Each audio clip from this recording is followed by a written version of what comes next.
सृष्टि के प्रारंभ में परमपिता परमात्मा ने बहुत ही अमूल्य ज्ञान को ऋषि मुनियों में प्रवाहित किया। यह अमूल्य ज्ञान समस्त मानव जाति के कल्याण के लिए एक वरदान है।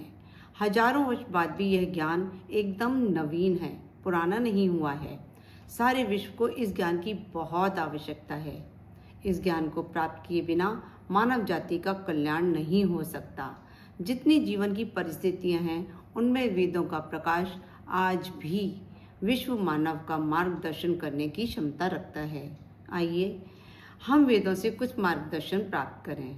और यदि आपने मेरे चैनल को सब्सक्राइब नहीं किया है तो कृपया सब्सक्राइब कर लें, साथ ही बेल आइकन भी दबा लें ताकि नई आगे आने वाली वीडियो आपको आराम से मिलती रहें। और अपने वैल्यूएबल कमेंट्स भी अवश्य दीजिएगा, वो मुझे मोटिवेट करते हैं। साथ ही अगर कुछ सुधार की आवश्यकता हो तो मैं उनमें सुधार भी अवश्य कर सकूं। नमस्कार सभी को। आज हम ऋग्वेद के प्रथम मंडल के सूक्त 45 के बारे में जानेंगे। वसु, रुद्र और आदित्य आदि देवों की प्रसन्नता के निमित्त यज्ञ करने वाले हे अग्निदेव, आप घृताहुति से श्रेष्ठ संपन्न करने वाले मनुष्यों का सत्कार करें। हे अग्निदेव, विशिष्ट ज्ञान संपन्न देवगण हविदाता के लिए उत्तम सुख देते हैं। हे रोहित वर्ण अश्व वाले अर्थात रक्त वर्ण को ज्वालाओं से सुशोभित स्तुत्य अग्निदेव, उन 33 कोटि देवों को यहाँ यज्ञ स्थल पर लेकर आए। हे श्रेष्ठ कर्मा ज्ञान संपन्न अग्निदेव, जैसे आपने प्रिय मेधा, अत्रि, विरूप और अंगिरा के आह्वानों को सुना, वैसे ही अब आप कण्व ऋषि के आह्वान को भी सुने। दिव्य प्रकाश से युक्त अग्निदेव यज्ञ में तेजस्वी रूप में प्रदीप्त हुए। महान कर्म वाले प्रिय मेधा ऋषियों ने अपनी रक्षा के निमित्त अग्निदेव का आह्वान किया। घृत आहुति भक्षक हे अग्निदेव, घृत आहुति भक्षक मतलब हम यज्ञ में क्या करते हैं, घृत यानी कि घी डालते हैं, तो इसलिए यहाँ बोला गया है घृत आहुति भक्षक हे अग्निदेव। कण्व के वंशज अपनी रक्षा के लिए जो स्तुतियां करते हैं, उन्हीं स्तुतियों को आप सम्यक प्रकार से सुने। प्रेम पूर्वक भविष्य को ग्रहण करने वाले हे यशस्वी अग्निदेव, आप आश्चर्यजनक वैभव से संपन्न हैं। संपूर्ण मनुष्य एवं ऋत्विकगण यज्ञ संपादन के निमित्त आपका आह्वान करते हुए हवि समर्पित करते हैं।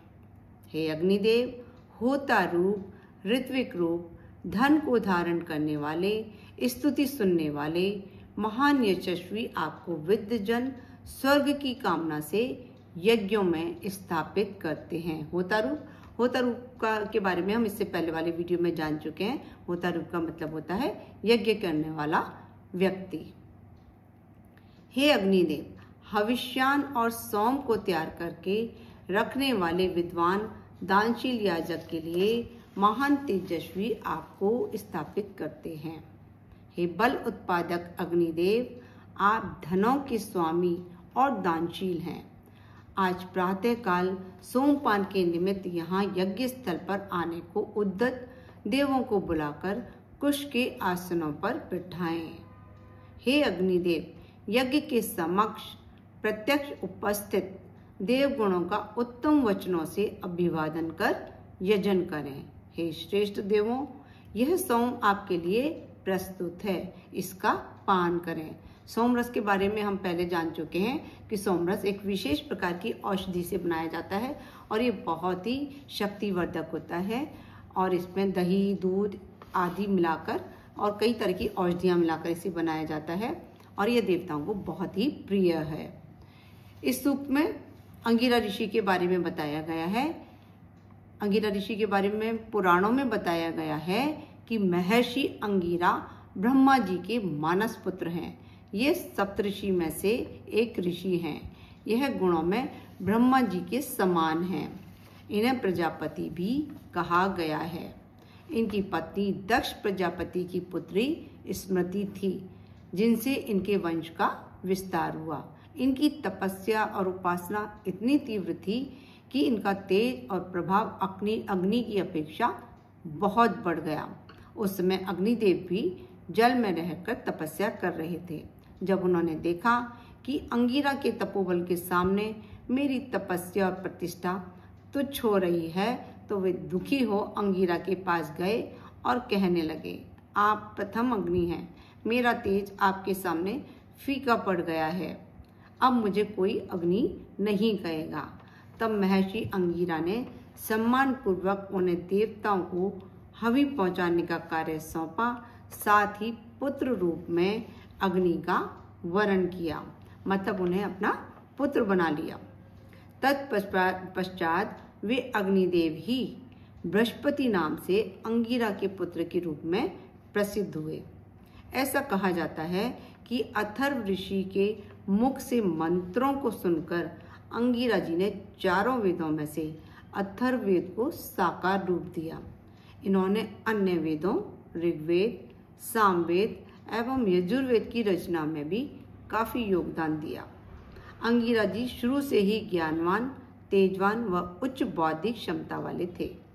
अंगिरा जी में संपूर्ण जगत को ज्ञान देने की क्षमता थी। ब्रह्मा जी ने अंगिरा को कहा कि तुम मेरे तीसरे मानस पुत्र हो और तुम्हारा जन्म जगत के कल्याण और लोगों को अपनी बुद्धि से मार्गदर्शन देने के लिए हुआ है। अंगिरा ऋषि ने ब्रह्मा जी के आदेश को अंगीकार किया और ब्रह्मा जी को धन्यवाद दिया और कहा कि मैं अपने आप को सौभाग्यशाली मानता हूँ कि आपने मुझे जगत के कल्याण के लिए जन्म दिया है। मैं अपनी पूर्ण क्षमता से जगत का कल्याण का कार्य करूँगा। अंगिरा ऋषि ने अपना ज्ञान और बल तपस्या से और भी बढ़ाया और ब्रह्मा जी के संदेशों और मंत्रों को धारण करने के बाद इसे जगत को प्रदान किया। इस तरह वेदों की रचना हुई।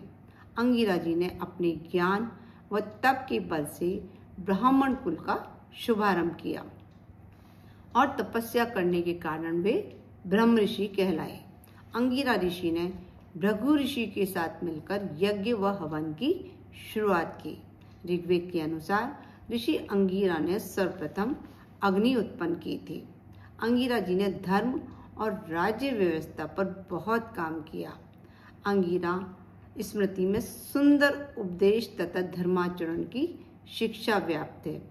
अंगिरा स्मृति के अनुसार बिना कुशा के धर्मानुष्ठान, बिना जल स्पर्श के दान संकल्प और बिना माला की संख्याहीन जाप, ये सब निष्फल होते हैं। अर्थात यदि हम कोई धर्मानुष्ठान या कोई यज्ञ आदि कर रहे हैं तो उसमें कुशा के आसन का होना बहुत जरूरी है, कुशा का होना बहुत जरूरी है। और अगर हम कोई दान संकल्प कर रहे हैं तो उसका जल से स्पर्श होना भी बहुत आवश्यक है। और बिना संख्या की संख्याहीन जाप, कोई संख्या होनी चाहिए। अगर हम कोई जाप कर रहे हैं तो उसमें माला का होना और संख्या का होना एक निश्चित होना जरूरी है। हम किए चले जा रहे हैं तो उसका हमें कोई भी फल की प्राप्ति नहीं होगी। ये हुआ हमारा सूक्त 45। नेक्स्ट वीडियो में हम मिलते हैं सूक्त 46 के साथ। नमस्कार सभी को, खुश रहो, स्वस्थ रहो, मस्त रहो।